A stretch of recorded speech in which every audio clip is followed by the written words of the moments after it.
మనకి భగవద్గీత, రామాయణం, భాగవతం, భారతం, ఉపనిషత్తులు ఎన్నో ఉన్నాయి. కానీ అవి మన ఇంట్లో ఉన్నాయా? ఒకవేళ మన ఇంట్లో ఉన్నా అవి మన ఒంట్లోకి వచ్చినాయా?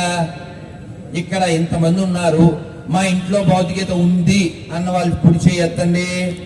దండిగా ఎత్తారు. మా హేమంత్ తిప్పాడు. రైట్, దించేద్దాం. ఇప్పుడు ఇంకో ప్రశ్న అడుగుతాను. మీరు నిజాయితీ పరులు, మన తిరుపతి ఒక పరువు మీరు నిలబెడతారు. ఎంతమందికి 3 అధ్యాయాల భౌతికత పేర్లు చెప్పగలరు? నిజాయితీ కనబడుతుంది, చూడరాకపో.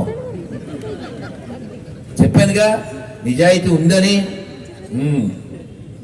ఎందుకు రాలేదు మనకి 3 అధ్యాయాల పేర్లు? ఎందుకు చెప్పలేకపోయాం? అసలు దాని వంక చూడలేదు మనం. ఎక్కడైనా మైకులో పొద్దున్నే పార్థాయ ప్రతిబోధితాం భగవతా నారాయణేన స్వయం వ్యాసేన క్రదితాం మధ్యే మహాభారతం అద్వైతామృతవర్షిణి భగవతి అంబా త్వాం మనుసంధాయిని.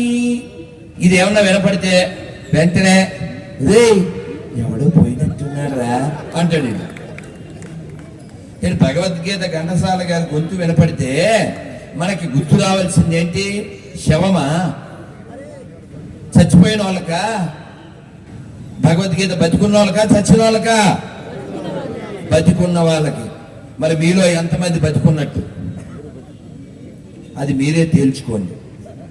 మీరే తేల్చుకుని రేపటి నుంచి సమయం ఇవ్వండి. మన దగ్గర గీత ఉంది, ఇతర మతాల దగ్గర రోత ఉంది. కానీ మన గీత మనకి తెలియకపోవడం వల్ల ఆ రోతలోకి మన వాడు వెళ్తున్నాడు గీత దాటి. ఆ దోషం మనదే కదా. అందుకని మనం డాక్టర్ జీ చెప్పిన పని చెయ్యాలి. ఏం చెప్పారు డాక్టర్ జీ?